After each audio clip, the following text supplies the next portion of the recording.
Nagluto ako ng patula, mga kaibigan. With sardinas. So, naka-open na.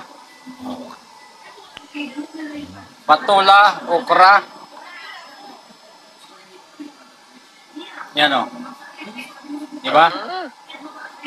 Tipid-tipid muna dahil hirap ng buhay.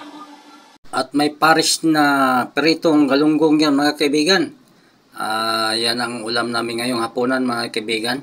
Ayan, ginigisa, mga kaibigan, yung kamatis at sibuyas bawang, no? Ang kailangan niya, kaibigan, medyo durog-durogin mo na yung kamatis.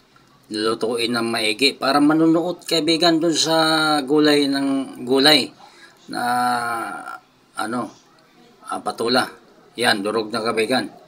Lutong-luto na kamatis, kaibigan. Lagyan ko ng paminta, kaibigan, para maanghang yan.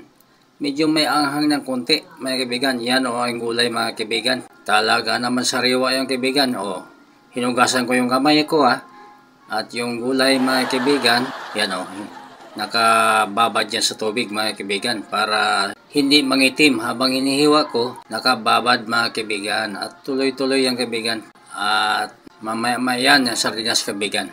Tapos sabuan, mga kaibigan, ang tubig, mga kaibigan, dyan mo ilagay sa lata para sa ganun yung tawag dito, sus ng sardinas, mga kaibigan, masimot, no? 3 latang sabaw, mga kaibigan, tamang-tama yan hanggang sa paghibas ng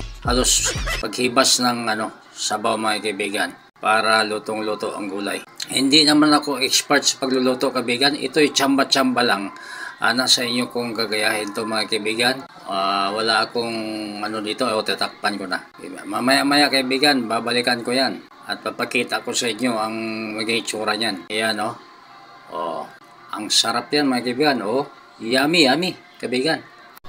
At maya-maya, mga kaibigan, makikita nyo ang resulta niyan. At titikman ko yan, kaibigan. Ayan, hinan mo yung, mga kaibigan, ang resulta niyan. Napakasarap yung, kaibigan. Yun, talaga naman. Ayos.